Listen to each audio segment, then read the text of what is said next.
This is the Sons of UCF, the number one place for UCF sports, with your distinguished host, Adam.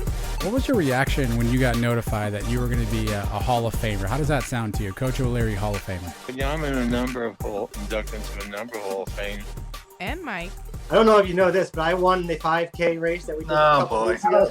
Now, here are the guys. Yeah, we are back. Sons of UCF, episode number 160. Thank you for tuning in and listening again, as always. My name is Adam, and my good friend and yours, Mr. UCF Mike, surprise, surprise, has made it back for yet another week. Mike, 160 weeks in a row for you, my friend. Well, not in a row, I guess, but 160 shows in a row for you. Welcome back, my friend. How are you feeling? Excited. I am jacked up, ready to go. I'm pumped. I got my Gasparilla Bowl tickets in my account. Okay. I am excited. I got a lot of things coming up. Even before that, I got tickets for the basketball game against Florida State on Saturday. So I get to watch us beat Florida State in basketball and then beat the Gators in football all in like the next, 10 days, 12 days. I am pumped up, man. That's a nice double dip you got playing there. That's doing it right, friends. Anybody else out there doing that, let us know. You may be one of the only few. I mean, there can be a handful of people doing both those, right? I would think. I don't even know who I'm going to the basketball game with. Okay. I had a couple people back out. I got 2 tickets. I'm not sure who I'm taking yet. I might end up having to take the wife, but then I got to find somebody to watch the kids. Yeah. We'll see. Stay tuned. Are we doing a raffle for that? Enjoy a game with UCF Mike? Win a day with UCF Mike? How many people can handle that? I don't know. Not many. No, I've seen it live in action. People out there aren't ready. But what you should be ready for is an action-packed show, number 160. Obviously, Gasparilla Bowl is still around the corner. Gus met the media. We'll go through all that stuff. Like, we record this on Mondays. By the time you listen to this, we'll be really close to the early signing day, and so we may have some new Knights officially put their ink on a piece of paper and fax it in. We still use fax machines for this, Mike, so they'll fax in their commitments to the Knights, which is always fun. We've got a brand new game that Mike does not know what's coming, and I'm really excited about it. Basketball, obviously, as Mike mentioned, we have a game coming up against Florida State. Conference play, oddly, starts in the middle of a non-conference play, so we'll touch on that. And as always, we have Cows of the Week. Mike, that's the rundown. If you like what you're doing with all that stuff, do us a favor. Sons of UCF, everywhere you do social media stuff, Twitter, Facebook, YouTube, Instagram, website, twonightsmedia.com. If you want to give us a 5-star review, that would be fantastic. Make sure you check us out on Thursdays for the live show. We bring in Trace Trelko. It's a barrel of laughs. Me, Mike, and Trace take you through everything going on in the world and do some interviews as well. A good show last week, Mike. We had double guest. We had Sam Jackson and BJ Taylor. Probably the most star power we've had on a live show since I don't really even know. Yeah, I believe when we were doing pregame shows, we've had I think we had a show where we had like 2 or 3 players on. Right, Terrence Plummer and a couple other guys were on together, I think. But for the live show, you're right. I mean, 2 big-time guests, really big-time guests, and they were both awesome. And Sam Jackson's charity did really well over the weekend. They raised some good money. And BJ Taylor has a wealth of knowledge when it comes to basketball, man. So that was a really good show. If you haven't checked it out, you can still go back and watch it on Twitter or Facebook. Or our website, twonightsmedia.com. Again, follow us at Sons of UCF. Mike is at UCF Mike 1. Trace is at Sign Pez. And we'll keep you up to date on all that stuff, Mike. Let's go a little bit into the news and notes first, and we'll get into some Cruton information. We finally had a chance for Gus Malzahn to come out and meet the media. He'd been on the road doing some recruiting, so we had not seen any official comment from him yet on the Gasparilla Bowl, Mike. And Gus's comments were essentially he's really excited. He thinks this is going to be a really good thing for football and obviously for the state, and he can't wait to get into it, Mike. So Gus's excitement, are you buying how excited Gus is? Do you think Gus is as excited as Gus says he's excited? For the game? I think so. I think he has a chance now to take this season, which we had high expectations coming into this season, and then it kind of looked like a lost season with all the injuries, and then a rebuilding season, halfway through. So now if we have a game against the Gators and he comes out and beats them to cap this off, I think you can say it's a successful season, right? We before the season started, we said successful meant getting to the championship game at least. Obviously, that didn't happen. But with the way the bowl game has been set up now against a team like Florida, team we've been begging to play for a few years now. If he comes out and beats them up, I think that's a very good first year. And the foundation of what he said he's building here at UCF, you'll be able to see it with a win on the 23rd. Yeah, that foundation. He's talked about that a bunch, Mike, and probably some of the most encouraging news out of this, he was asked if this will be the healthiest his team has been since Louisville. He said he basically hopes so. Everyone's been practicing. Everyone has been playing. Asked specifically if anybody was preparing to opt out or won't be playing for the draft, he said he's expecting a full team. So I guess he's not expecting any issues there. And then he was asked specifically about Isaiah Bowser, and he said that we're hoping he plays. He practiced. He's a lot healthier. He was wanting to play in the last couple of weeks, just wasn't ready to go. And then we saw some social media posts of him doing some high knee drills, Mike. So it looks like absent all the guys who have entered the transfer portal, it looks like absent those guys and anybody who's got a season-ending injury, i.e. an R.J. Harvey, a Bryson Armstrong, that everybody else is a full go, at least as of right now, Mike. How big a deal is that A, nobody's opting out for bowl game stuff due to draft things, and B, we're going to have a full complement of guys healthy again? That's huge for our chances against the Gators. Isaiah Bowser is the best running back we have on this roster. He proved it the times he was playing this year. The games that he was out, we really missed him. So if he's back and he's 100%, or even if he's 90%, I would think he's got to be close to 100. If he was trying to play the last couple of games and just sat out, now you're talking about adding another month of recovery to it, he should be good to go. If he's ready to go, man, I like our chances on the ground and for him to protect Mikey Keane, with the blitzes and all that stuff. He's the best running back we have that can do that. So that would be great. Everybody else is back. I feel good about it. I mean, you would love it. Yeah, if Kalia Davis was healthy and Bryson Armstrong was healthy, but there's nothing you can do about those. Yeah. So the fact that everybody wants to play in this game, guys like Big Cat not opting out, says a lot about those guys. He's leaders on this team. So I like it. And the Gators can't say the same thing. Gators, every time I check, they have somebody else opting out of this game or transferring. Yeah. So who knows what they're bringing, except a bunch of excuses after this one's done. Well, look, I don't care who you are. And for my mind, our offense was just different when Isaiah Bowser was in there.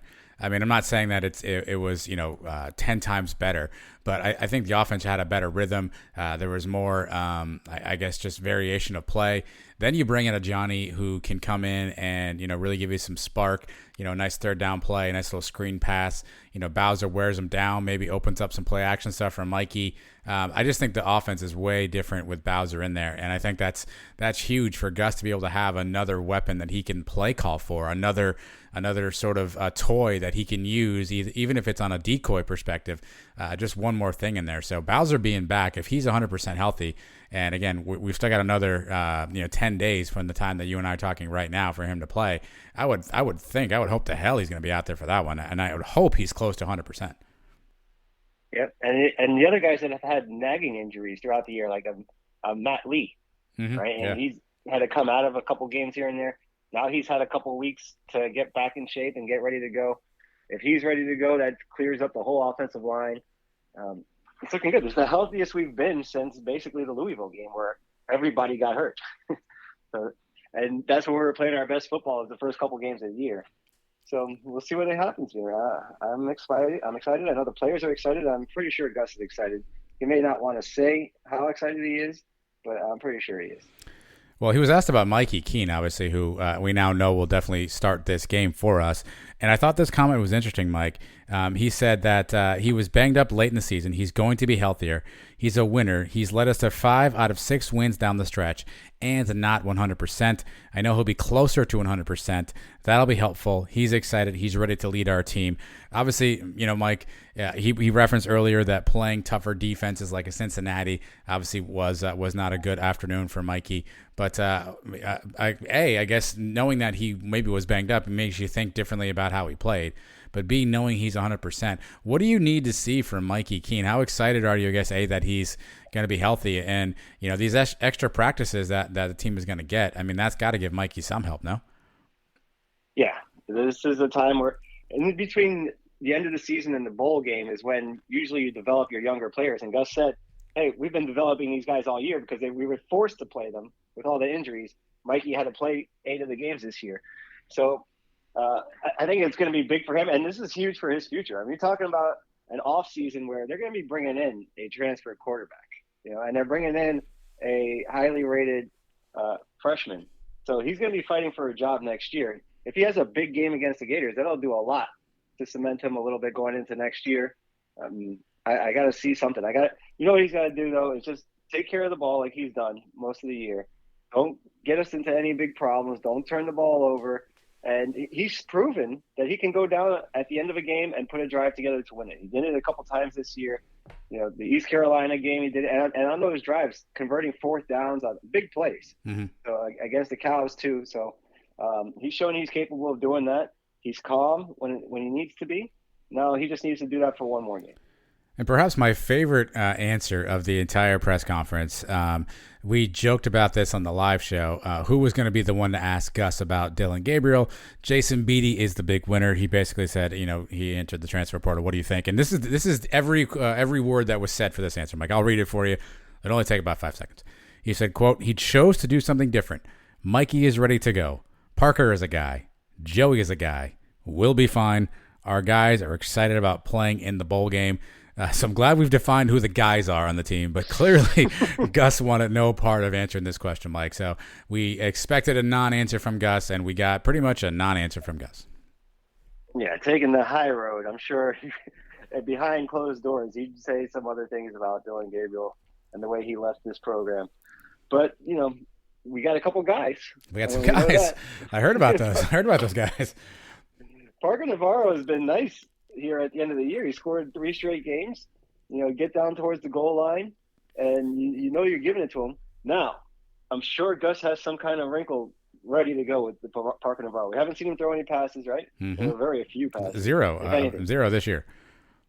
So if he gets in there, everybody knows he's running it. I wouldn't be surprised to do a little fake and maybe do one of these little jump passes to a tight end or something. Oh, we're going to break out the Tim Tebow jump pass against the Gators? Yeah. That would be something Gus would do.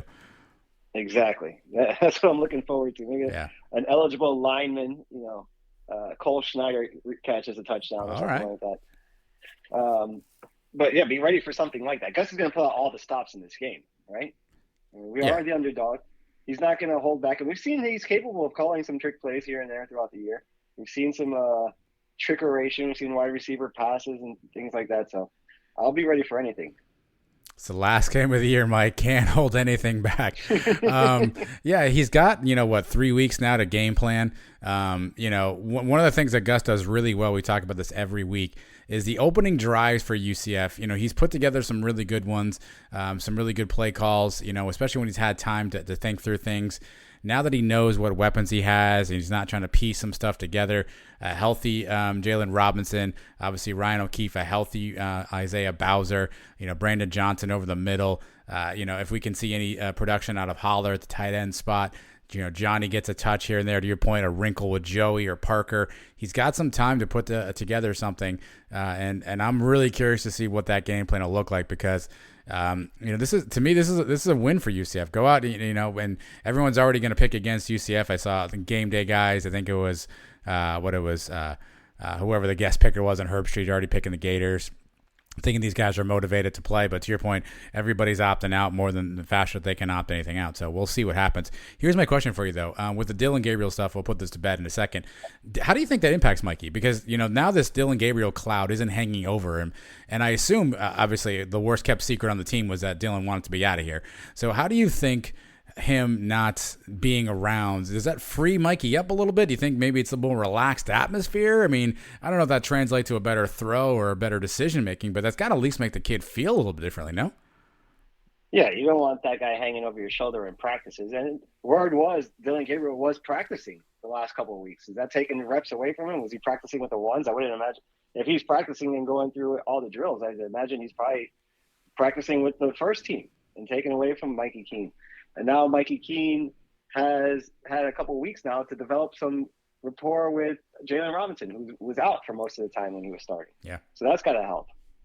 So I definitely think it helps. It kind of solidifies him for sure as the number one quarterback on this team coming into this game. The whole team knows it. The whole team is supporting him. So that's gotta feel good for him too going into this game. I hope to hell. I mean, I know you're going to be there. Sounds like it's a sold out atmosphere. I hope to hell that he gets like a rousing ovation when he gets announced, Mike, because I guess we all just didn't consider what he was going through, and now recognizing some more things that were happening behind the scenes for a kid that came in as a true freshman and play as well as he did, lead us to this bowl game here, and kind of sort of put all this other stuff behind him and continue forward. I mean, the kid deserves a ton of credit. I think, sure, are there plays we want him to make, or is there a throw we want to have back? Yeah, of course. But I think all things considered, Mike, I hope everybody in those stands stand up and give Mikey a nice cheer, because whatever this year turns out to be for UCF, if it's the beginning of his tenure, if it's the gap year between now and next, or whatever, Mikey Keane definitely shouldn't be forgotten for what he did this year. King Kong. I'll be the first one to start pounding my chest doing the King Kong chant when he's announced before this game.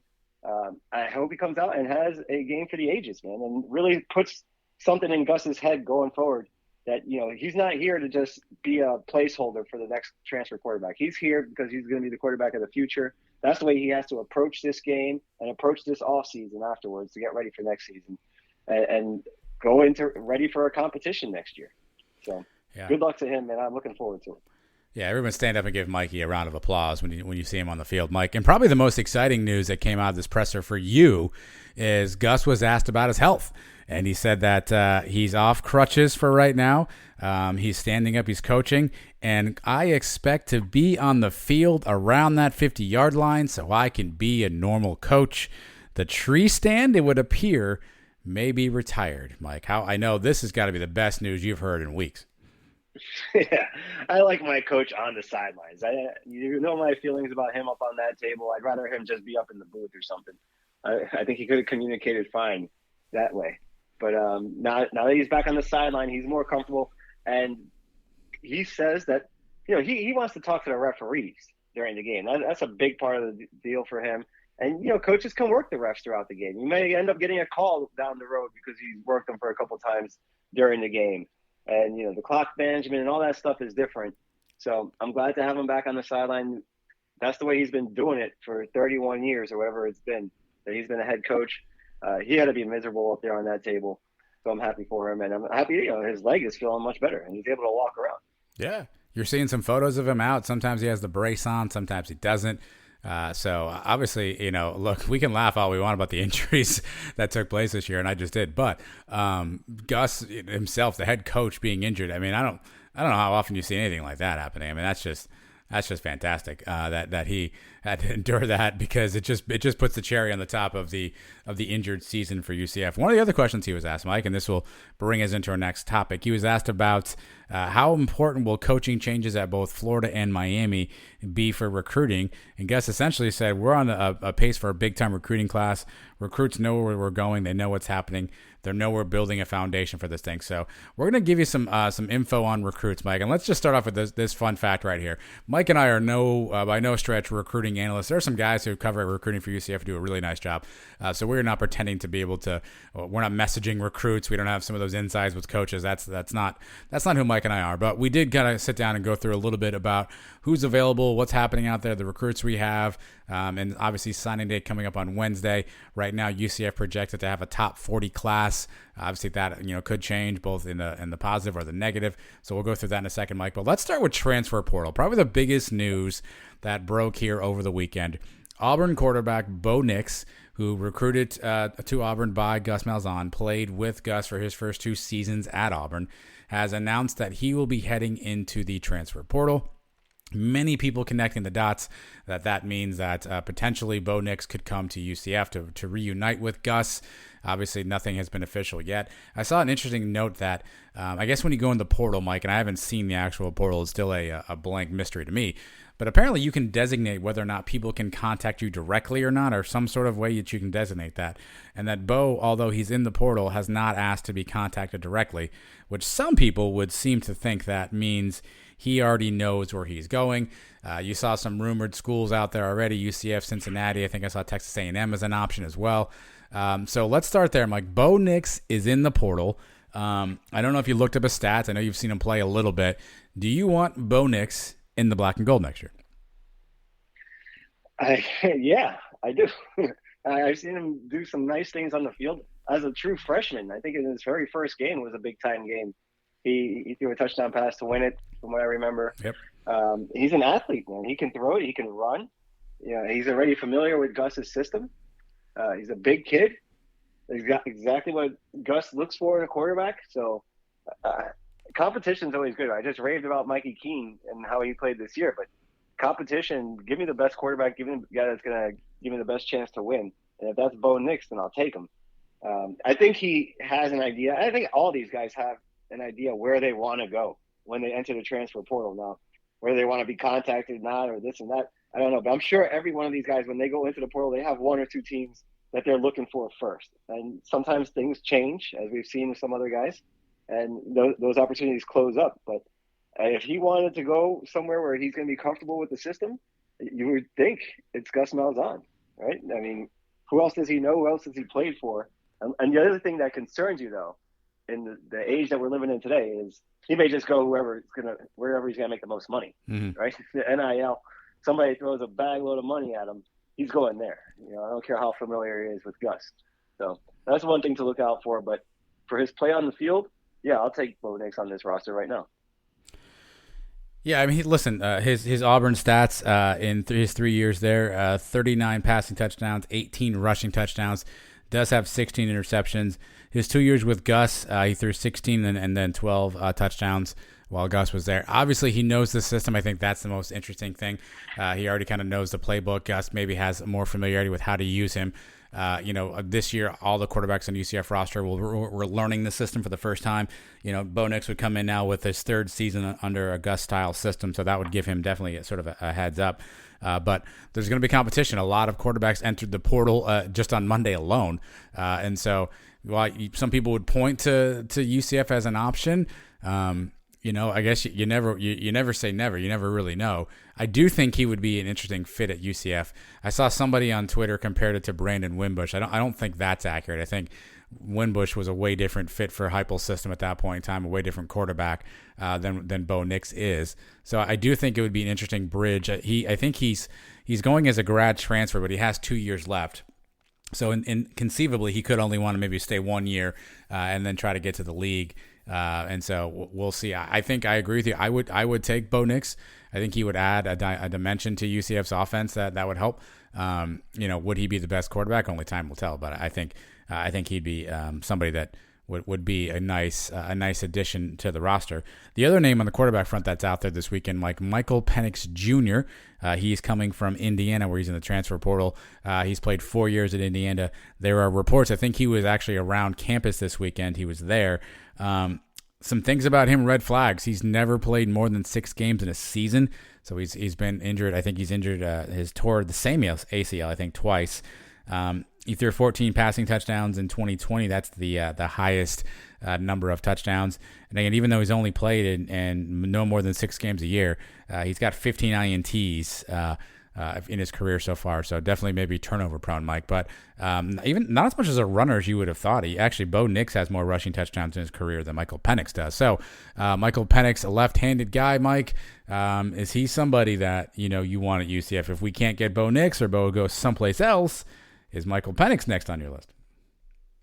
Yeah, and this guy is a very talented player. You mentioned the injuries. That's what really concerns you. We've dealt with so many injuries this year.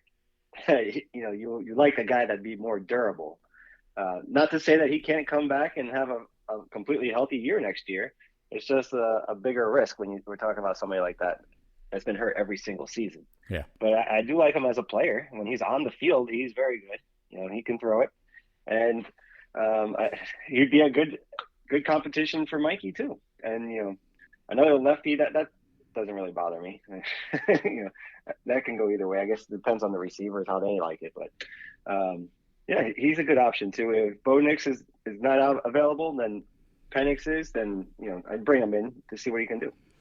Obviously, some other quarterback names that are out there. UCF maybe kicking the tires on these guys. I'm sure at some point Gus has to prioritize who he goes after. We know Adrian Martinez from Nebraska is out there. He's definitely more of a dual threat style quarterback. I think probably fits Gus's system pretty well. but just a turnover machine. Keaton Slovis from USC announced the portal on Monday, and then Zach Calzada from Texas A&M announced the portal on Monday as well. So those are just a handful of quarterbacks there. Again, we know Michael Penix was at least sniffing around campus. We know Bo has a connection. Those are probably the top two names, Mike. Another name that was out there that was in the portal but is now not in the portal is Tank Bixby. He was the starting running back for Auburn this past season, had 1,000 yards, 10 touchdowns.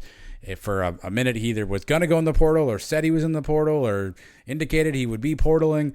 He deportaled, and he is no longer available. So I know some UCF fans who are definitely excited about Tank Bixby potentially on a Bo Nix combo deal to UCF, but Tank has parked himself back in the garage. Somebody got the Tank with a big bag of money. Tank got the bank is what happened. Yeah. He was going to leave, and if he was going to leave, anytime somebody's leaving from Auburn, we're the first guess that they're going to end up at UCF. So that would have been nice. He's a very good player, but it doesn't look like it's happening now. But you never know. These kids change their minds like they change their underwear. Tomorrow, he could be back in the portal. Anything's possible right now with 19, 20, 21-year-old kids. Jeez. Some other names that were in the transfer portal that either were on campus or have been rumored or have some ties to UCF. Paul Chio, I'm going to call him, O-lineman from Clemson. Ladarius Tennyson, a DB from Auburn. Katie McDaniel, linebacker, Kentucky. Tylen Grable, an O-lineman from Jacksonville State. And Cade Briggs, an O-lineman from New Mexico. Those five are either on campus or have been rumored to be on campus or have some connection there, Mike. So potentially some depth coming. 3 on the O-line. What does that tell you? What do you think that means that we're going to go get 3 portal guys on the O-line? Yeah, because that is a position of need. Offensive and defensive line. You can never have too many of those guys. And you got a guy coming over from Clemson.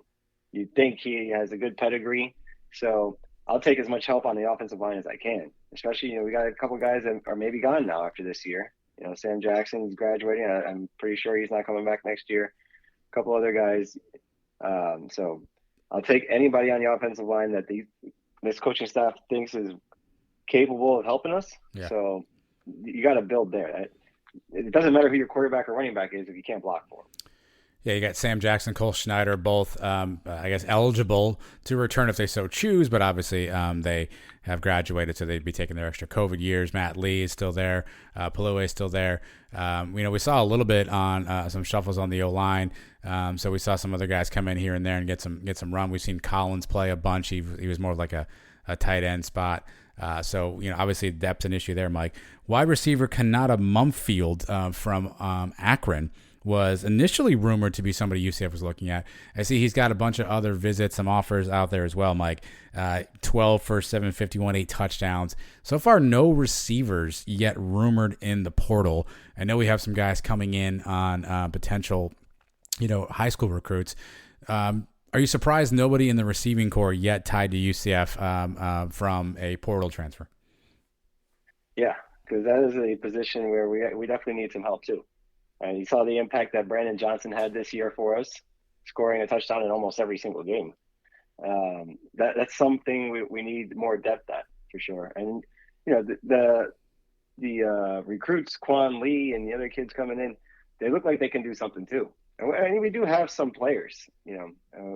O'Keefe has had a very good season. Jalen Robinson, you figure, is going to come back for another year. That's a nice 1-2 punch. You got to have a third guy.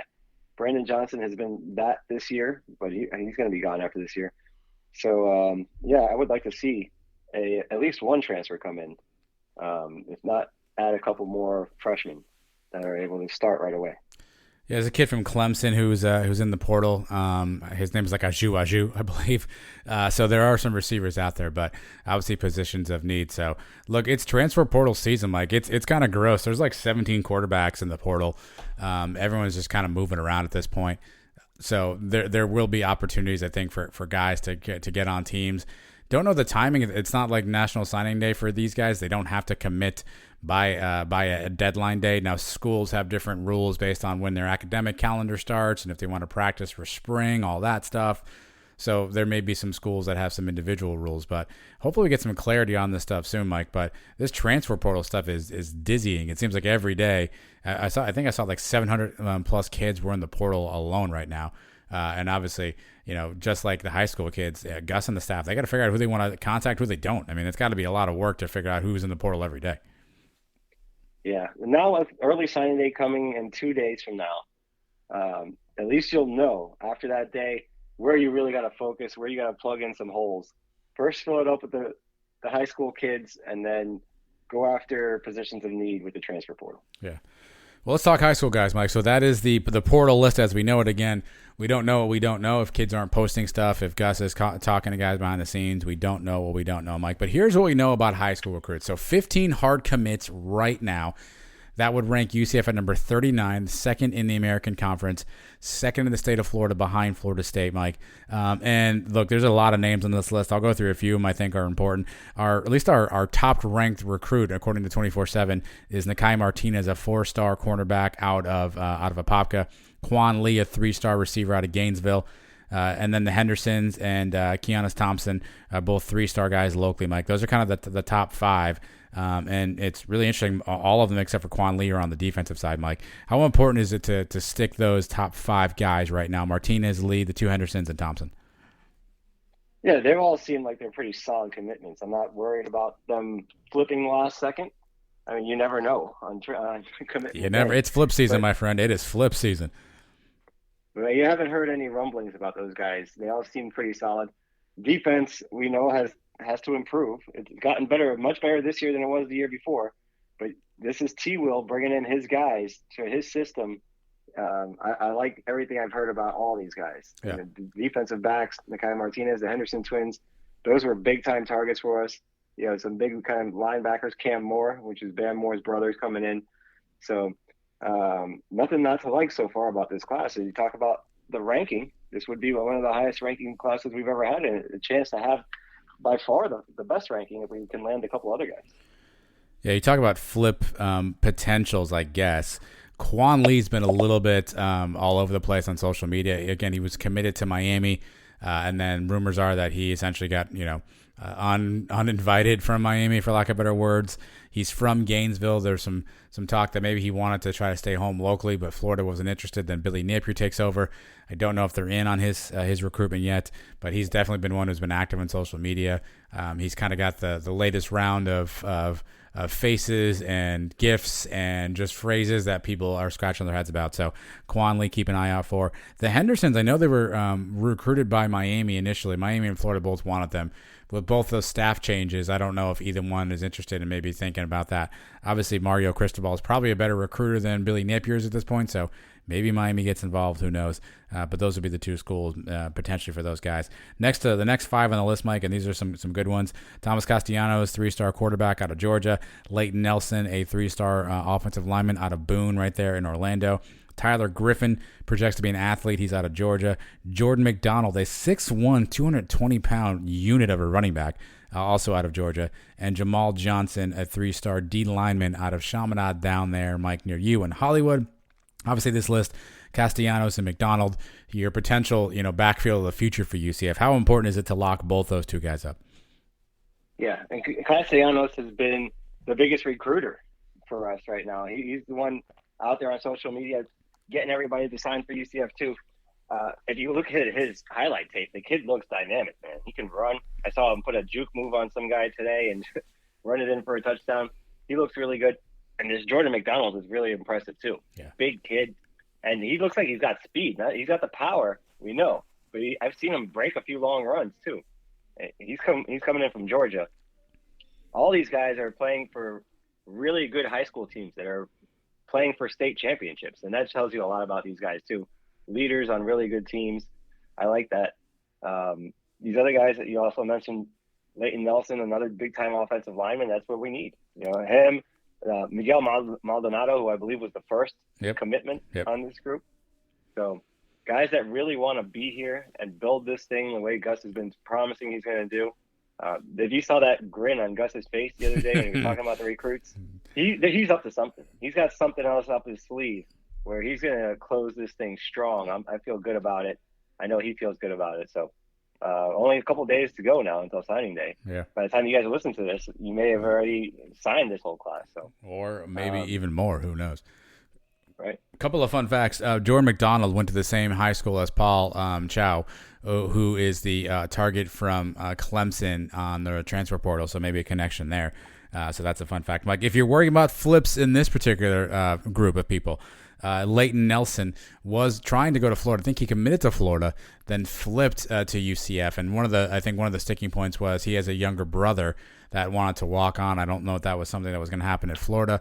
And so I think he's able to walk on at UCF. But now there's a coaching change. Maybe that becomes a thing. I know there's a rumor around there for a while that Georgia was sniffing around Thomas Castellanos. Again, at least according to social media, he seems to be pretty locked in. But you never know. These are kids. You never know what will happen until something happens. So that's the next five. And the final five, Mike, T.J. Bullard, linebacker from Tampa Berkeley.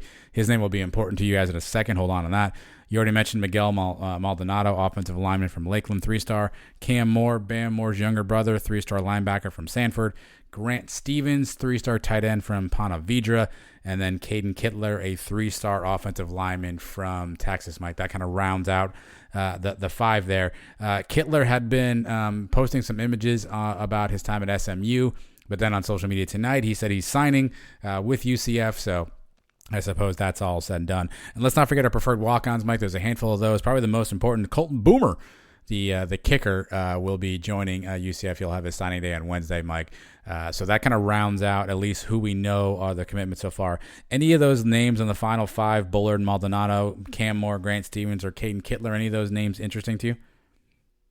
Cam Moore is highly touted and a big, strong linebacker. We already know what his brother can do. His brother played here, made some big plays for us. He seems like he's going to be a player, somebody that can compete at the linebacker spot next year to start, because we know we're not that deep at linebacker. Yeah. So I'd like to see what he can do. The other guys, sometimes it's the guys that you don't know much about that end up having the best career. Mm-hmm. So somebody like a Miguel Maldonado can come in here and be a 4-year starter and a captain of this team 3-4 years from now. And he's not the highest touted recruit coming in. So, you never know. Some guys come in with all the stars and all the gusto coming in, and they end up tanking and being bust. So this is kind of like the NFL draft. Nobody knows exactly what's going to happen. You never know how a kid's going to react coming from a high school and then moving away from home, living out on his own for the first time. It changes everything. Whether they're on the field, if they're good football players, it may not translate at the next level. So it's all a crapshoot, but leave it to Gus. His hair is on fire as we speak, and he's got a couple other, like I said, he's got a couple other guys that he's going to bring in here. There's still a couple big-time names that he's still trying to close the deal on that may be surprises here on Wednesday morning. Yeah, I think what's interesting about what you just said, think about a guy like Matt Lee, right? He wasn't somebody that we were all like, oh my God, we got Matt Lee. He was a nice player. We were excited to have him. But now you wouldn't give Matt Lee up for anything, right? He's that valuable. So to your point, some of these guys down the road, you may look back in this day and go, man, I can't believe we had this guy, as low as we do. And maybe one of these guys turns out to be kind of a diamond in the rough. So we'll see how that works out. Again, obviously a lot of time between now and the time that signing day comes around. Again, all day Wednesday, essentially kids are faxing in their commitments. So we'll see what potentially they decide to do. Obviously, we know guys flip. We know guys change their mind, Mike. And somebody who changed their mind late Sunday is a kid by the name of Xavier Townsend. He is a 4-star athlete, projects to be maybe running back receiver. He goes to Tampa Berkeley, the same high school as one T.J. Bullard, who I mentioned earlier, that is already committed to UCF. Xavier was committed to Iowa State, changed his mind, flipped, and all of a sudden the rumors about UCF started coming out. He was recently at a game with T.J. Bullard. I know as soon as he announced his flip, T.J. tagged him on Twitter and essentially said, hey, why don't we play 4 years together again? And then the Iowa State 24/7 guy, crystal balled Xavier Townsend to UCF. He is a 4-star running back, Mike. He had some really big-time offers. Iowa State fans are big mad that he's not going there. Again, nothing is final yet, but there are some tea leaves that maybe a 4-star running back late in the process, maybe that's what Gus was smiling about, could flip to UCF. Yeah, this kid is a big-time athlete. Not just a running back, but he's somebody you could put out in the slot at receiver. He can return kicks. Yeah, he can do a lot of different things for you, and it'd be a great compliment to Jordan Mcdonald, the two of them together, the thunder and lightning aspect of it. I love it. So hopefully he does sign here, and all signs are pointing that way. This would be a big time get for us, and this would bump our recruiting rankings from 39 to maybe low 30s, maybe even to the 20s, depending on a couple other guys. Yeah. Yeah, it's flip season, guy. I mean, so sit tight. Every year it happens, Mike. Every year there's a player that's supposed to sign with us that, right near the end of the process changes their mind and decides to go someplace else. We probably all remember Mike Wright, the quarterback, who was all about UCF until all of a sudden he was all about Vanderbilt. He left. So there's any number of guys that have that potential. Mike, I don't know who's on this list that has the most potential. Sometimes some kids are dealing with things we don't know about, last minute pressures, decisions. So there will probably be some flips. I don't think we should freak out, but this is maybe one of the first times, at least I can't remember. Have we flipped a guy late like this? Or I guess, is there a late flip that you can think of off the top of your head that we go, man, I remember we didn't have that guy, and all of a sudden we did? You're asking the wrong guy. I know, but I can't remember it either. Right? I know you're not necessarily Mr. Recruiting, but I can't remember it either. And my point, I guess, with that is we're in a new era where typically we're the one getting guys flipped away from us. But if Gus is in there now doing some flipping, and don't forget, we still have Curtis Perry out there. He's a highly touted D lineman. We're going up against the likes of Alabama and Clemson for him. I know not a lot of people are giving UCF a chance, but T. Will was in his house this past week. They've been visiting him a couple different times. I'm not saying we have him, but I mean, at least he's in these conversations. And I will give Gus credit for one thing. Let's say Curtis Perry decides, I'm going to go to Alabama or I'm going to go to Clemson, and he stays there a year. It doesn't work out. Well, guess what? Now we have a relationship with Curtis Perry, and the transfer portal becomes open, and maybe they come our way. So some of these guys maybe aren't UCF bound right away, but I think Gus is laying some chess moves for the future. But we're still in the recruitment, I guess, for Curtis Perry. So I guess you can't say no until you can say no. Right. And then what about Dindy, the 5-star, which he was committed to Oklahoma, but Oklahoma's just seen some coaching changes. How solid is he? Yeah. Imagine landing a couple of these guys, this Curtis Perry or Dindy and Xavier Townsend. This class, I'm telling you, it could be a lot better. And this is still just the early signing period. Yeah. And then you start mixing in some of these transfers that we've been talking about. By the time the regular signing day comes in February, who knows how high this class can go. If Gus's smile means anything, I think he knows something. One of the biggest impact players may be somebody that's not even on scholarship, somebody like a kicker like Colton Boomer. Yeah. Right? And, that is a hell of a name he's got. I mean, we need a kicker, yeah. Gus dropping all the booms. He's going to be doing a lot of booming this weekend. That's what you did there. Colton Boomer actually got me thinking. Top 5 boomers? Oh my! I'm not even ready for this. Hold on a second. This was unprompted. We're not even doing UCF observations this week because nothing really happened to be observed. But if you've got let me get my sounders up. I was not prepared for this. I feel you actually have top 5 boomers. Okay. All right. No. Top 5 boomers. All right. I mean, go ahead. When you're ready. Number 5. Yeah. Ron Bloomberg, the first ever DH in Major League Baseball, played for the Yankees 1969. On April 6, 1973, against the Boston Red Sox, Louis Tiant made baseball history as the first ever DH. He walked with the bases loaded, driving a run. You know that? I did not know. And I'm going to forget it as soon as I'm done listening to the show. Number 4, baby boomers. Okay. That's right. That's our parents' generation. People born between 1946 and 64, right after World War II. And now people know them as, when you just say "okay, boomer" to an old person, to be a jerk, but big time generation, and that's some really good people in that one. Some great people, really great people. Uh-huh. Number 3, Chris Berman. Yeah. ESPN. We grew up listening to Chris Berman. Back. The home run derby. Yeah. The highlights on Sunday nights. Prime time. Uh-huh. Yeah. Boomer. The Swami. Yeah. The Schwam. Yeah, good call. Number 2. Mm-hmm. Boomer Esiason. Okay. Played for the Bengals. Super Bowl 24. Should have won it if it wasn't for Joe Montana. That pesky seeing Joe John Montana. Candy in the end zone and coming back to break his heart. He was the MVP that season, 1988. And, he does a good job on the radio. I like listening to him on WFAN. Anytime I want to get my New York stuff, I listen to Boomer, and now it's Boomer and Gino. It used to be Boomer and Carton. Pretty entertaining on the radio. I like him. All right. Number one boomer of all time. Hey, what do you got? David Wells. Oh, wow. And New York Yankees. Perfect game on May 17th, 1998. ALCS MVP that year. He had 2 stints with the Yankees. Came back in 2003 and 4, I believe. But part of the best baseball team in the history of Major League Baseball, the 98 Yankees. David Wells, number one boomer. Wow. Some upsets there. I thought maybe our new friend Big Game Boomer would get in there. Apparently he Not that guy. he did not get an opportunity. I thought you might even go with Gus Malzahn. He's someone who does the booms a lot. Maybe he would be a boomer. But look, it's your top 5. I can't argue with you. That's right. And do we need to change, or do we need to give Gus that nickname? Because nobody calls him Boomer. But he does do the booms a lot. Maybe we should start calling him Boomer. Crack the list. We could try. I mean, if there's any podcast that can get a fake nickname started, I think it's us. We can certainly make that effort. Well, that's the recruiting update then, Mike. I guess we should close up shop on that note right there. I don't think we can give you any more. But look, things are going to change. Just stay glued to your social media stuff. You're going to hear all kinds of things. Everybody who's in the transfer portal, no, they're not going to come to UCF.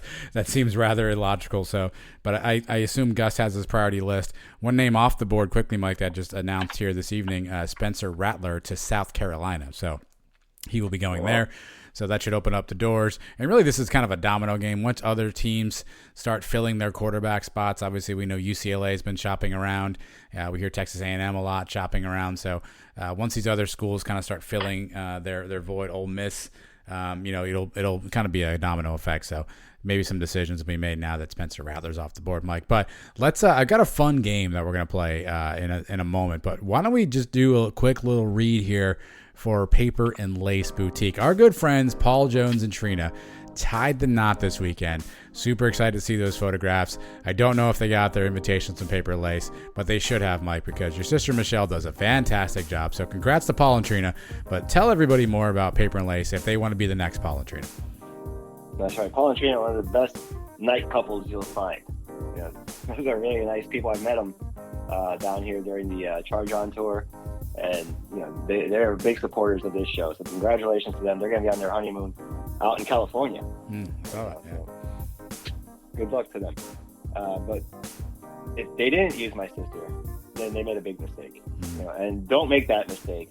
You need to give Michelle a call, 954-597-6426 for the best wedding invitations money can buy. The invitations, the thank you notes, the vow books, everything that goes along with it. She will customize it to exactly the way you need. Check out her website, paperandlaceboutique.com. See all the wonderful things she's done. See all of the reviews she has on Etsy and all these bridal websites. She's everywhere. She's worldwide. Don't be afraid to call her. She's very nice. She's nicer than me. I'll give her that. She got... I'll just leave it at that. Is this surprising news? Are we supposed to be shocked by this information? No. But check her out, man. I know people are getting engaged, right? This is the Christmas time. People are definitely buying the ring and popping the question coming up in the next couple of weeks. That's the way I did it. If you're thinking about doing it, save yourself for buying the Christmas gift, wedding ring. That's the Christmas gift. Mm-hmm. It's a cheap way out. So if you do get engaged, and you are planning a wedding and you need to send out some invitations in the next couple months, let her know, 954-597-6426, and you will not be disappointed. All right, so that's how you can get in touch with the good folks at Paper and Lace, Mike, and like you said, they will have all of your needs covered. I've got a fun game. You do not know what this is. I've been working on this all day. No. I didn't do a lot of work today. Really, all I did was prepare for this game, Mike. I know one thing, quick shameless plug, if you have not already, make sure I'll retweet it out here in a couple of days. The Sons of UCF have a bowl pick'em going on right now. Basically, pick the winner straight up. No point spreads to have to worry about and check back on, none of that stuff. Pick the winner straight up. And I've got a nice prize that actually came in the mail the other day. I have secured the prize for the winner, so I will make sure I tweet that back out. But get into the bowl challenge. Cost you nothing. Just have a little fun with it, and we'll see who the bragging rights winner is, Mike. So we got that coming up. But it got me thinking. There's a lot of bowls out there, Mike. So can you tell me What game is a bowl and what game isn't a bowl? I've got 12 potential games here. I'm going to give you the name of the bowl. You tell me if it is a current bowl or not. Oh, see, I did not know this was coming. I know you did. But I will warn you. Just today, my boss was going over the list. We were discussing it, making fun of the names of the bowls. I wasn't really paying close attention. Okay. So I probably don't remember. Okay. But I know there's some funny ones. All right. I'm ready. So this. What do you think? I'm going to go 12 for 12, 10 for 12. I feel like I've got at least 0 for 12. I feel like I've got at least 3 in here that are going to stump you a little bit. Some of them I think are pretty easy. I think I have at least 3 that may stump you a little bit. I know the Jimmy Kimmel Bowl. All right. Well, we'll have to ad-lib that later on. All right, here we go. First one. The Cricket Celebration Bowl, Mike. Is that a current bowl? Cricket Celebration. That does not sound familiar with the list he went over with me today. I will say no. You are wrong. That is indeed a current bowl. It is being played this year, Mike. Jackson State and South Carolina State will be in the Cricket Bowl. That is I also one wrong. filled out my bowl pick'em today too, so I should have read which bowls they were. All right. But I didn't. I didn't pay attention to it. All right. Next one up. The Sears Chicago Bowl. Sears Chicago Bowl. Sears is even still around? I don't think so. So I'll say no. You are correct. You won. You have now got your first one on the board, Mike. You are 1 of 1. Here we go. Ready? The Planet Smoothie Frisco Bowl. I know there's a Frisco Bowl. Mm-hmm. Now, is it Planet Smoothie? I have no idea. Mm-hmm. I'll guess yes. Unfortunately, that is incorrect, Mike. It's actually the Tropical Smoothie Frisco Bowl. You tricked me. I did You trick button you. hooked me on that. I did button hook you. Next one up, Mike. The AutoZone Holiday Bowl. Ooh. The AutoZone was the sponsor of the Liberty Bowl back when we went there in 2007. I know that for sure. Now they change and they go to, what did you say? AutoZone Holiday Bowl. Holiday Bowl. Where is the Holiday Bowl played? Do you know? I believe it is in San Diego. That sounds about right. AutoZone, they were in Memphis, now all the way to San Diego. This is one of those things where maybe AutoZone is a sponsor of a bowl, but not the Holiday Bowl. You're trying to trick me again, so I'll say that's incorrect. No. You are correct. It is not the AutoZone Holiday Bowl. AutoZone is obviously the Liberty Bowl sponsor. You already had that one correct. You knew that one already. If there is a Holiday Bowl, I don't know the sponsor of that, so I know it's not AutoZone. All right, next one up is the PUBG Mobile New Mexico Bowl. PUBG Mobile. Yep. I've never heard of that. Okay. Which makes me think that it is a actual bowl, so I'll say yes. You are correct. The PUBG Mobile New Mexico Bowl is indeed a bowl. This year, UTEP and Fresno State will be in that one. Should be a barn burner. Oh, yeah. Have they sold out all their tickets, too? I have to check on that. We'll get research on that for you. Here's the next one. The Barstool Sports Arizona Bowl. I don't put past the Barstool to buy a bowl. I'm pretty sure they probably did. Whether it's the Arizona Bowl, I don't know. But I'll say yes on that one, too. You are correct. The Barstool Sports Arizona Bowl is a bowl. I have you at 4-2 right now, Mike. That's not bad. 4-2 at the midway point. A little rocky start, but now I'm rolling now. All right, here we go. The Foot Locker Pinstripe Bowl. I know Pinstripe Bowl is obviously. Wait, the Pinstripe Bowl, is it even there anymore? The Yankee Stadium? I don't think it exists anymore. It is still on the list. No, you're right. I know I am. That's. Well, are you right though? Is it the Foot Locker Pinstripe Bowl? I'll say no. Is that the Virginia Tech and Maryland game? They're playing at Yankee Stadium? I have no idea who's playing that, but you are right. It is not the Foot Locker Pinstripe Bowl. It is the New Era Pinstripe Bowl. So yeah, I knew that didn't sound right. 5-2. Here we go. The next one up is the Quick Lane Bowl. Quick Lane Bowl. Quick Lane Bowl. I mean, that's the whole thing. That's the whole thing. That's the sponsor. That Quick Lane Bowl. Quick Claim or Quick Lane? Lane, Lane. I'll say no. Sorry, buddy. Quick Lane Bowl is a bowl. I believe it's in Michigan. Features Western Michigan and Nevada. But Quick Lane is the sponsor. Quick Lane is the sponsor. I think it's a. But then what's the That's actual it. It's Quick bowl? Lane Bowl. I promise you, that's it. It's not the Quick Lane No. Potato Bowl or whatever it is? No. All right.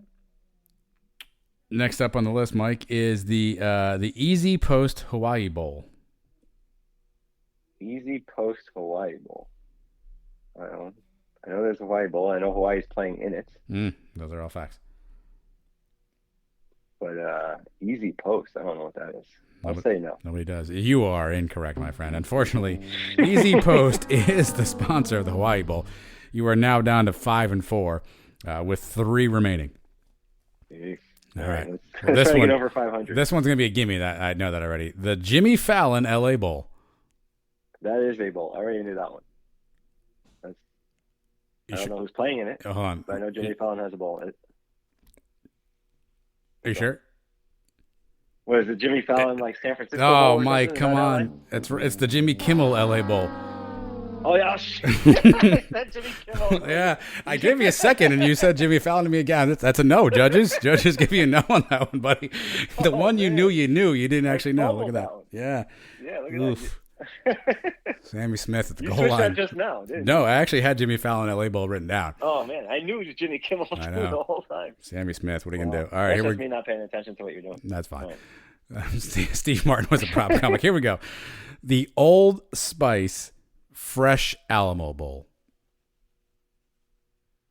Old Spice Fresh Alamo Bowl? Yes. Sorry, buddy. It's the Valero Alamo Bowl. Old Spice, not a sponsor of a bowl game, although they should. Oh, man. You are now 5-6. Yeah, you need this one to break 500. I know. You took a precipitous fall here. You fumbled the Jimmy Fallon, Jimmy Kimmel one. Here we go. Oh, I blew that one. Here's the last one. The Trans Perfect Music City Bowl. I knew, yeah. This is the one that I do remember when my boss was going over Trans Perfect. We were questioning what that even was. And you So are. is it the Music City? I'm not sure, but I'll take the chance to say yes. You are correct, my friend. 6-6. You scraped out a 500 victory on name the bowls. That's impressive. You did a nice job. I mean, you had some good logic. You realized that Sears was closed and they probably weren't sponsoring a bowl. You figured out the Barstool Sports thing. It's the Jimmy Kimmel, Jimmy Fallon fumble. Wow. That's the Navy game. That's the game. That's the one I need back. Yeah, that's I don't know how I blew that one. That's your Furman right there, Mike. We can try this on the live show too. I imagine Trace Trelko won't know many of these, so we can definitely take this. He's going to hear this and study for the next 3 days. He's going to know all of them. Actually, while we're recording too, Mike, breaking news coming here on the Twitter machine from Jason Beatty. According to the Orlando Sentinel, Leighton Nelson will not sign early with the Knights on Wednesday, although he says he remains committed to the Knights. So already the changes afoot here. Leighton Nelson will not sign early, but is still, quote-unquote, committed to the Knights. No, he's not committed. If you're committed, you just sign on Wednesday. Yeah. That's what the whole point of this thing is. Yep. So obviously he's not committed anymore. That hurts because he was the top-rated offensive lineman in this class. Not good. But well, do the math, right? So if you're Leighton Nelson, you see UCF going after, 3 guys in the portal. Maybe he does the math and says, I don't have a path to play here. Some of these guys are younger. They're recruiting some of these guys. I don't know. Maybe he realized he's the odd man out or something. I don't know. Or maybe he wants to explore his options with Florida. Who knows? Yeah, I hope that's not the case, that, he's scared of the competition because we're bringing in some transfers. So if that is what's going on, then, it's probably better off that he doesn't come here. But not good news right away. If you can't tell me that you're still committed when you have a chance to sign 2 days from now, that means you're not committed. Yeah. It's like pushing back the wedding date on your girlfriend, right? Yeah, hey, we're going to get married. Let's do it in the spring. Yeah. What do you think? That doesn't work for me. Yeah. I'm trying to read the article quickly while we're talking.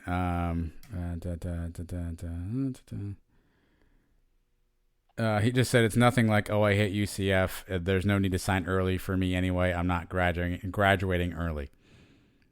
The whole signing early, it's been freaking me out. I'm going to call coach tonight. I'm not signing early. I'm not decommitting or anything. That's it. So who knows? Commitment issues. Yes. You're getting cold feet. Alrighty.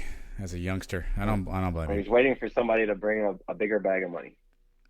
Yeah, again, maybe it's that Florida thing, right? Maybe, but look, the transfer portal is gonna bring some interesting conversations because, like, these are 18, 19, 17-year-old kids who are, thinking that the school loves them and, hey, you're our guy. We can't wait to get you in here. You're gonna be the future of this program. You're gonna do great things, and then you read on the internet that other guys are coming in the portal over your position. So this is going to be interesting how this works out because I think young kids may not be able to process how that feels or what that means. To your point, as an adult, you look at that and go, hey, it's competition. Don't be scared of competition. But as a kid, you're like, hey, I was going there to play. So I'm curious to see as this portal thing continues to become a new norm in our lives, how does this impact some of the high school kids? I was reading someplace that coaches were saying that high school kids are waiting around more and more and more because college coaches are looking for, the portal guys because – those are maybe more immediate needs, and high school guys are kind of becoming sort of a deprioritized, particularly if you're not one of those 5-stars. So maybe this is one of those just sign of the time situations. Yeah, I mean, the game's evolving every day. So, and Gus said it too. Different coaches have different philosophies. I think he's trying to get the best high school kids he can, and then plug in transfer guys in positions of need. And I think that's the best way to do it. I guess we'll find out. Also, on the Twitter machine tonight, UCF posted some photos of practice, and you can clearly see Big Cat Bryant dressed and practicing. So, for anybody who was concerned that maybe Big Cat wouldn't be playing, he is photographed here in his jersey, pulled up to his chest for some reason, showing off his stomach, and he is indeed practicing. So, Big Cat Bryant is practicing, would appear to be on track to play in the Gasparilla Bowl. That would be huge for us. He can go in there and make a couple big plays. He's somebody that can really up his draft stock with a big game and a big performance against Florida, and then get a combine invite. He's got the measurables. We know that. And he got off to a little bit of a slow start here, no sacks the first few games, but really come along and had a pretty good season for us. So if he can finish strong here, it'd be the best thing for him. All right, Mike, let's take a break here. We'll come back. We'll talk a little bit of hoops, and then we'll update you on all the things going on with Cow of the Week, Mike. Always a fun time there. So don't go anywhere. We'll be right back.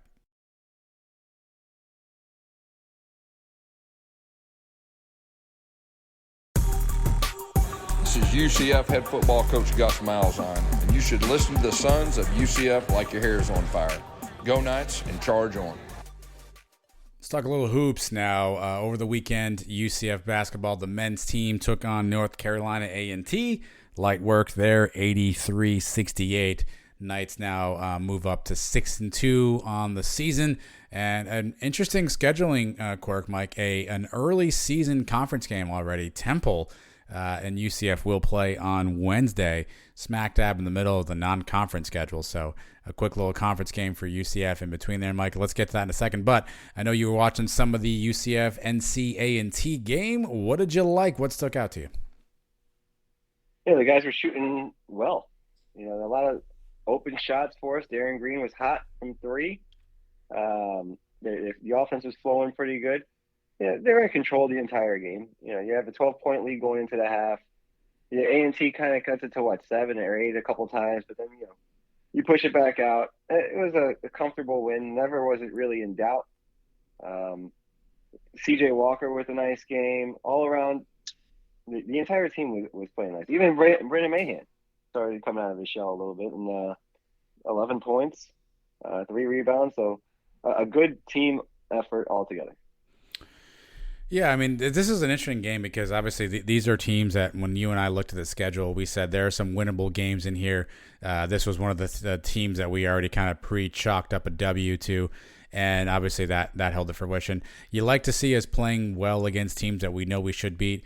There's always been those games in the past where we knew we were better than a team, but for whatever reason, we let them stick around, and then we ended up doing something dumb like losing on a tip to FAU or something like that. So this year so far, the teams we were supposed to beat, we have done pretty handily and hasn't really been in doubt, to your point. I think the other encouraging thing from this one is Isaiah Adams, who has been in a bit of a funk, broke out a little bit, Mike. He had 13 points, 5 rebounds. He shot 5 of 7 from the floor. So he seemed to break out a little bit, which is helpful. I don't know if he's superstitious. He took his braids out. He's got the big fro back again. He's going with a long sleeve undershirt now, which drives me crazy. So maybe he's going to get things kicking and moving around. But Darren Green Jr., solid as always, another 18 points. He's obviously the point scoring leader on the Knights. And yeah, everything kind of went to fruition. You got some of the bench guys in deep in the game. Still some guys not playing. We saw Dre Fuller was out with the flu. The broadcast said Sean Mobley was out due to a contact trace. I don't know if that is of the flu or something else. And Tony Johnson did not play in this one either. So a little short-handed, Mike, but 6-2 to come out from that one, and brings up Temple, a conference opponent. Do you like having a conference opponent this early? I mean, is this good news, bad news? Would you prefer to have it all in one fell swoop? What are your thoughts on having Temple so early? Yeah, I'm fine with it. I'd rather it be Temple than somebody like Memphis. When we're still trying to get things going here. Temple's an okay team. They just got beat up by St. Joe's the other day. They have a win against Vanderbilt. They beat Penn. They beat LaSalle. They beat Delaware by 1 point. But they've won some basketball games, but they're not that impressive. Boise State beat them up by 20 earlier in the year, and the St. Joseph's game didn't look great either. So when they've played some tougher teams, they've had some tough time. But last year they weren't that great. We blew a game against them last year, from what I remember. It was one of those where we found a way to lose. Yeah. So this one's on the road. You got to go there. You got to take care of business. There's a team in this conference that you should be better than. Go up there and prove it this week, and then get back healthy, ready to finish out the non-conference schedule. Well, and then for UCF, probably timing, unfortunately, is good on this one. Temple's leading scorer, Khalif Battle, he was averaging 21 points a game. He went down with an injury December 1st, and a season-ending injury, so he will not be playing. So essentially their best player will not be playing in this game, hasn't for a while, and to your point, Temple's been struggling a little bit. So they'll be without their best player. So UCF, you would think, would have at least the ability to maybe shut down them offensively if we can bring our defense. It's a road game. Weird things happen on the road. UCF hasn't always been the best road team on the basketball court. If you need any evidence, see the Auburn game. But this should be another winnable one, Mike, and that momentum will be fantastic to carry them into the weekend, where they will be down in your neck of the woods, South Florida, actual South Florida, playing in the Orange Bowl Classic, Mike. Florida State, a rematch from last year, a game UCF won in Tallahassee. That should be a good one. It's a nice little double dip of basketball on Saturday. I'm sure you've got to be just over the moon pumped up about this one. Yeah, I've been really excited about this. Florida State's coming into this game really struggling. They've lost 3 in a row, close games. They lost a 1-point game to South Carolina. They lost a 3-point game to Syracuse. Purdue really beat them up, and the Gators had beat them up earlier in this year. So maybe a team that is not as good as we thought they would be coming into the season. They beat Tulane by 5 earlier this year. Haven't been overly impressed with the Florida State, so it's a game that we are very capable of winning. We saw what we did to them last year on their home court, where we handled them pretty easily last year. So this could be a win that you thought coming into the year would be a very impressive win. Now it's not looking that great, but you never know. Florida State can turn things around later on in the year, and the win will look better as the season goes on. But yeah, I'm excited for the game. I'm excited for the experience, just to go there and hang out. There's 2 games. The first game is Al-Qaeda versus ISIS, with Florida Gators and South Florida Bulls. 2 teams, 2 schools. I can't think of any 2 schools I hate more than those 2. So I'll be there early, having a few drinks, maybe taunting the fans of both teams, taunting the Bulls fans if there are any, and then taunting the Gator fans about the Gasparilla Bowl coming up a few days later. And then I'll be ready to beat up on Florida State, man. I'm excited for the weekend. Yeah, it's definitely, it's definitely going to be a good tournament. It's always fun to go to that venue. It's a double dip of basketball, all Florida schools, which is great for the Orange Bowl Classic. And Mike, this was one of the games that we said earlier in the season, we had the ones that we felt like we could easily win, like the North Carolina A&Ts, but then we wanted to take care of business against some of the bigger games. Obviously, we did that against Miami. We lost the next two against both Oklahoma and Auburn. So this is sort of the next in the quote-unquote bigger games for UCF, more of a quad. I think it's a quad 2 game, if I have that right. So another opportunity to pad that resume against Florida State. And look, you'd like to see UCF get a little bit more consistency from a few guys. I think we talked about Isaiah Adams. If he can figure out a way to get some things going, he's the 6th leading scorer on the team right now, Mike, which probably would have been surprising if many people had thought about that beginning of the season. He only averaging 6.4 points a game. And then Brandon Mahan, he obviously, we know he's a streaky player. We know when he's hot, he's hot. He doesn't seem to be shy about shooting, Mike. 28% from three-point range, averaging 8 points a game. 28%, not going to cut it for context. Darren Green shooting 42% from three. Darius Perry shooting 47% from three. So Brandon Mahan at 28% for three. If he can come out of a slump. Remember, last year he broke out big against Florida State. I would love to see a repeat of that and see him and Isaiah Adams break out of those slumps. Yeah, sometimes playing against a certain team, you just better against a certain team, whether it's the uniforms or whatever it is. You see it in sports all the time. In baseball, you see for some reason this guy really loves to hit against this one particular team or whatever it is. So maybe Florida State is that for Brandon Mahan. We'll see a breakout game. You saw him starting to get into a rhythm there against A&T. He carries that over to Temple here. Maybe this is a little stretch here where he can carry the offense. Darren Green's been solid all year. You anticipate him hitting his shots. The guy that I've kind of been impressed with the last couple of games is Freeman. Mm-hmm. He's looked pretty solid. He looks like he can do it all. He nailed the three himself, but he's not afraid to take it to the basket and play some defense. So I like what I see out of Freeman. Isaiah Adams, we talked to BJ Taylor on the live show, and he says it's a little too early to call it a slump. But you saw him start doing things later in the game last week. He's not getting as many minutes. Because to me, in the beginning of that game, he looked off. Something was wrong with him. I don't know what was going on. He was looking just slow and not reacting well. But he started to turn things around later in the game. So we have a luxury here where we have different guys where we can rely on. If you had to pick a guy to take a game-winning shot, who are you going with? Obviously, if Green's open, you can find a way to get him the ball in the corner or something. You give it to him. But if you need somebody to create a shot, is it Perry? Yeah. Who are you, or is it Mahan? It's probably Perry. I mean, I feel more comfortable, I think, Perry taking a shot at the end of a game than I would Mahan, at least right now.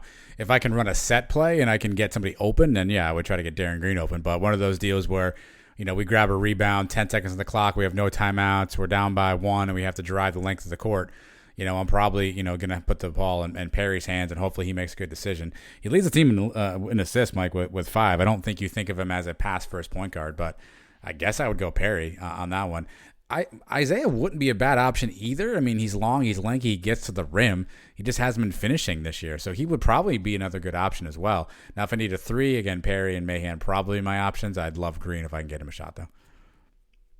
Yeah, and that's what we're going to start having to establish. Everybody needs to know their role on this team. And once that gets done, I think you see this team really take off. You see the beginnings of it here. You talked about the Big 5 out-of-conference games. We're 1-2 right now. This game against Florida State, I think, is a must-win because that Michigan game is going to be very tough at home. So if we win, and we said if we won 2 of those, we would take it. If we won 3, we'd feel really good.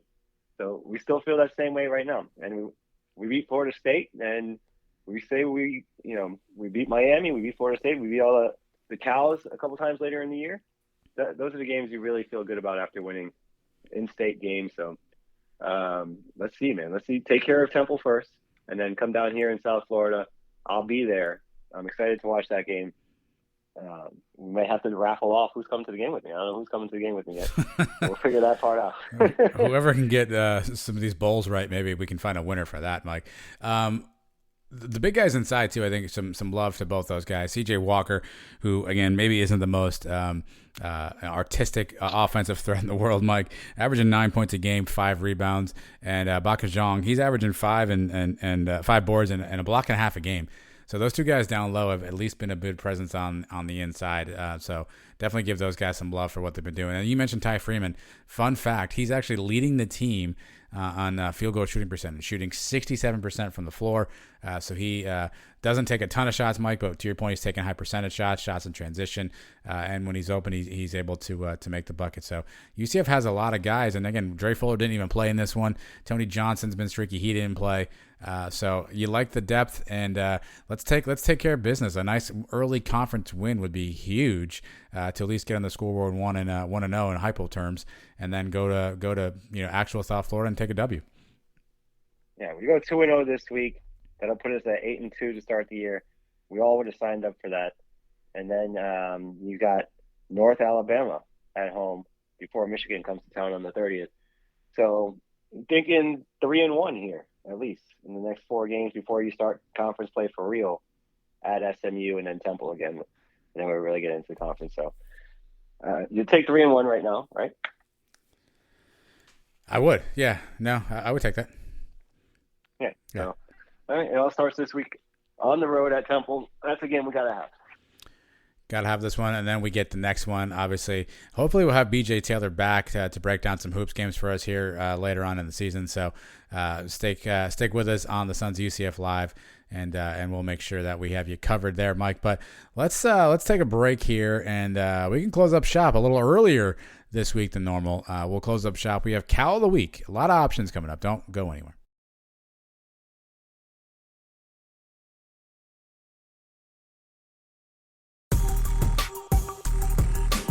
Okay, Sons of UCF, both of you, you are the fun. Mike, you know what time it is? Cow of the week. I'm ready for mine this week. Are you ready? Okay, well, I'm glad you're ready, because here's the deal. We take something that we thought was funny, idiotic, who knows, and we make fun of it. And we obviously use our neighbors to the southwest here as our inspiration for this, Mike. So, Cow of the Week time. I'm going to let you lead off. Anybody, anything got your ire for Cow of the Week? Urban Meyer Wiener. I wish I was an Urban Meyer Wiener. He went full Jack Parkman this week, and he said he's the only winner on the team. Mm-hmm. Everybody else is a loser, either by choice or by birth. He questioned all his coaches, called them all losers, asked them to defend their resumes to him, said, "What have you guys ever done?" He's losing it, man. He's trying to get out of there, right? That has to be what he's doing. He just doesn't want to be there anymore. He's one and done, but he doesn't want to resign, right? Because then would he not get paid? I don't know, but he's on his way out of there quickly. If you watch the press conference this week, one of the reporters went after him about the offensive line and basically said the offensive line's been terrible. They should be doing a lot more for the amount they've been getting paid. And he just sat there and said, yeah. He looks like a defeated man. Did you see the handshake he had with Mike Vrabel after the game? I did. Where he just looked like he wanted to get out of there as quick as possible. His worst season in college was 8-5, and that led him to quit. Now he's at 2-11. He's got the Texans and the Jets coming up the next 2 games. Those are possible wins, but he's also possible wins for those teams playing against the Jaguars. Only the Lions with the worst record. Could he be tanking for next season? I mean, he had the number 1 pick. He got what's his name, the quarterback from Clemson, Trevor Lawrence. And Trevor Lawrence hasn't done anything with him. He hasn't looked good. It's been a disaster with all the controversies he's had all year, and now this. I love him calling everybody else they're a loser when he's the head coach of a 2-11 team. So he's the Cow of the Week this week. It's because he's an ass. Yeah, it's interesting. I don't know what his strategy is. I mean, my suspicion, maybe if I have to guess, to your point, I don't think he wants to quit. But he typically hasn't quit because he doesn't do the job, right? That's when the health issues come up, or he wants to spend more time with his family. But I don't think he wants to look like a quitter. So I think we go down the route of medical issue, needs to step away and maybe works out some sort of a settlement buyout situation with the Jaguars so he can walk away after 1 year. he'll go home and sit on the couch for a year, and then he'll be back on TV a year after that. I think that's probably how this goes, because he's not going to get guys to want to go play there. He's not going to get guys to want to go coach there. And this isn't college where you just tell kids what to do, or you take away their scholarship or tell them they're not playing and they're at your mercy. NFL guys aren't playing that nonsense. So I think Urban's in a tough spot, and he's going to break Trevor Lawrence in a hurry, which sucks because, I guess we'll never know how good he could be if he stays under that Urban Meyer thing. So my suspicion is maybe he's trying to angle himself for a buyout of some sort. Maybe that's where he's going. I don't know. I think he needs to get back to college. That's where he's had his success. Has Oregon hired a coach yet? That would be a nice They spot have Dan Lanning as their new head coach. What about Oklahoma's got a guy already too, right? They have a guy. His name is Brent Venables from Clemson. Well, there'll be another opening here somewhere down the line. They're talking about maybe even the Ohio State coach maybe headed to the NFL sometime. You think he'd go back to Ohio State? Yeah, Ryan Day potentially going to the Bears if they fire Matt Nagy, who everyone wants him to fire. I don't know if he goes back to Ohio State. I mean, that's a possibility, I guess. But, I guess that's a possibility. I was thinking more Luke Fickell goes to Ohio State, and then someone has to go to Cincinnati. But there will be another domino. Don't forget, we in UCF land, Gus Malzahn didn't come to us until, January, February?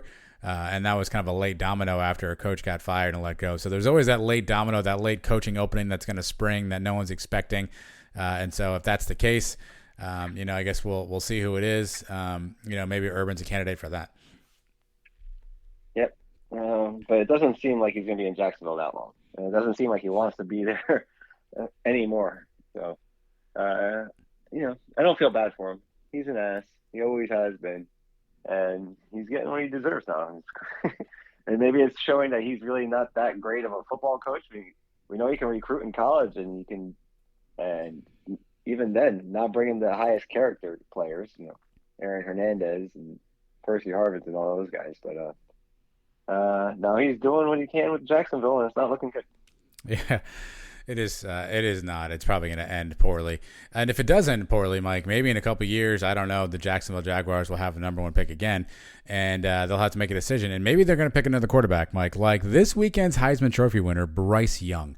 I don't know if you saw this, Mike. Bryce Young wins the Heisman, the first quarterback under Nick Saban to win said Heisman. Did you happen to catch any of the Heisman ceremony? Were you watching it at all? No. I can't even tell you the last time I ever turned on one of these Heisman ceremony. It's probably been years and years since I've seen any of it live. Okay. Well, Bryce Young wins the award. Probably not surprised. I think most people had it that way. Again, Alabama quarterback. And he got up and he gave a really elegant speech. It's got to be tough to do for a young kid to get up in front of everybody. And you're probably a little nervous and give a speech, Mike. And he said something that was interesting. He said, and this is a quote, "I've always been ruled out and kind of doubted. For me, it's not always about proving them wrong, but proving them what I can accomplish." So Bryce Young has always been ruled out and kind of doubted, Mike. I don't know if you're aware of this. He was a 5-star recruit out of modern day high school in California, one of the top schools. He was one of the top quarterbacks. He goes to one of the top schools in the country in Alabama. I don't know if anyone's really been counting him out. Yeah, didn't he get paid like $1 million before the season even started? And he got some money too. Yeah, he got some NIL money. I mean, I'm all for the chip on your shoulder thing. I mean, I get why people do that, and they find a slight. I mean, heck, if you saw The Last Dance with Michael Jordan, if the waiter didn't say hi to him, like he hated the waiter, right? So I get you having a slight, but I don't know if I would say that Bryce Young's always been counted out. Now, maybe in like elementary school or middle school or something, but to weave the underdog narrative there, I don't know if I'm buying that one, like. Yeah, I don't think you can play for Alabama and be considered an underdog. Yeah, ever. That doesn't play. That doesn't play well. So he's an option for Cal of the Week. The other option I'm thinking about, a repeat offender on the Cal of the Week of late. Did you see what Brian Kelly did? His dance? Did you see the Brian Kelly dance? I did see it. That's pretty funny. Where he is. The best I can describe it, and earmuffs if you don't want to hear this, he seemed to be ass grinding with a quarterback on his team, and as they were back to back with a slow turned camera like panning around them, it looked like something where Chris Hansen was going to step out of the shadows and say, "And what were you going to do with that dance, Brian?" Because it just looked all kinds of awkward. This guy so far in 2 weeks has given us a lot of material. He really has. With his accent and now his dancing. I don't know, man. I don't know. These coaches will do anything to get these players to sign with them, even if it means making an ass of yourself. So Literally. I guess that's what he's doing. Yeah, exactly. Yeah, I mean, you don't think he goes home at night and like turns on the Twitter machine and looks at that and goes, "What am I doing with my life? Oh my God, I'm like a 60-year-old man, and this is what I've resorted myself to is dancing on a spinning podium. Because God, please don't let this kid decommit for me, because if he does, I'm screwed." Yeah, it's just a tough way to make a living, Mike. Yeah, but yeah, I mean, you said it was last week that you wanted to be a football coach. Would you be dancing on those things, doing these videos? I mean, I guess that's part of the job, right? You gotta do it. I mean, do you have to? I mean, yeah. Nick Saban hasn't done it. Yeah, that's what I'm saying. I mean, I don't see. I mean, Gus was dancing on the podium with his wife, but I haven't seen Gus do something like that. Yeah, I don't know. Oh man, I don't know either.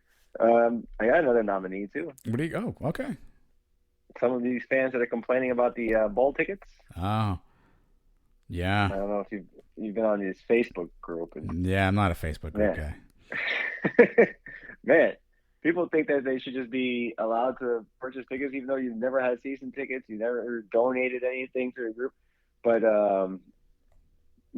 they think they should have priority over people that have put in a lot of money to this program over the years. I'm thankful I got my tickets. I didn't get the tickets I requested. I tried to get the best tickets too, the club level seats, and I've had season tickets since 2006, and I still didn't qualify for the best seats in the house. I donate to the Charge On Fund, but I'm not going to complain about it. I'm in there. I requested a lot of tickets. I got a bunch of tickets, but I will say this: the shareholder society people should get first picks like they do. Season ticket holders should have priority too, but somewhere in between there, can we figure out some priority points for podcast guys like me and you? Should we get a little bit more priority here? I mean, we do a lot of work for the school here. No? Maybe an extra 10 priority points, something. Can we work something out here? Maybe boost me up. Maybe I would have made it into the club section if that was the case. Yeah, I mean, I'm interested. I mean, if we can figure something out, I mean, yeah, I don't see. I don't know that I fully understand the priority point thing either. I know there's just as many podcasters as there are probably shareholders, maybe even more. With all the UCF podcasts out there. Okay. But the priority points is weird because they had home priority points and away priority points and total priority points. I tried to log in and see what my away priority points were because that's what they were using to determine this. I couldn't even get into that one. So I don't know. Whatever. I'm thankful. I'm in the lower level. I'm all the way by the goal line, kind of close to the corner, but it is what it is. I'm gonna have a good time. We got a good group going with us, so it's gonna be fun. I'm going to the alumni tailgate. I got my tickets to that before it sold out, so that was good. Nice. So the whole day is ready to go. It's gonna be a fun time. We got a few friends that I'm going to see out there. I'm actually bringing a couple Gators with me too. My cousins, are both Gator fans, but that's gonna add to the excitement too, and I get to torment them for 4 hours or actually more. So. And they have to drive back with you too, right? So you get the ride there, the ride back. It'll be a good old time.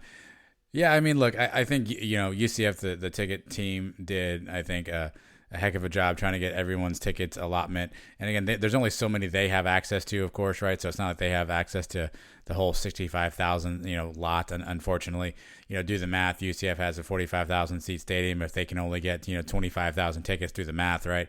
And so there had to be a way that has to subside itself. But I know there are going to be tickets on the secondary market. They're probably going to be a little pricier, but I think if people really want to go to this game, they'll figure out a way to get to the game. And I think that's probably the most important part is whoever's going to be there, be as loud as you can, yell, scream, make some noise, enjoy the experience. And hopefully we come out with a big win. Either way, I know you, me, and Trace were working on our preview edition. I know we're working on a fun live show for this Thursday. And then the following week we'll be on during the Wednesday night slot because obviously we play on Thursday. So a lot to still kind of come our way. Mike, signing day on Wednesday. I'm sure we'll recap all that as we talk on Thursday on the live show. A lot going. It never slows down around here, does it? Jeez. No. Somebody asked if we were going to still do shows on the off season. that guy must be new here because we never stop. You know what I mean? This is episode, what, 160 something? That's what I said, yeah, 160. And in between that 160, we've probably taken total no more than like 10 weeks off in the last 4 years. Yeah. Right? So we're pretty consistent with it. We'll keep doing that.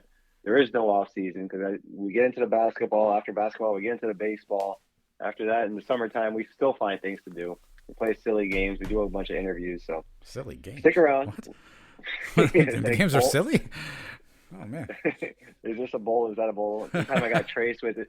Is this a tennis player or what was the other Kentucky Derby jockey? Yeah. So we'll do stuff like that. Yeah, and then the live show, don't forget, Thursdays is another new avenue where you can catch us. And you can find the replays, of course, all that good stuff on TwoNatesMedia.com. Everything else that we do, you can find on social media stuff, Sons of UCF, pretty much everywhere you do your social media. Mike, it's been a fun one.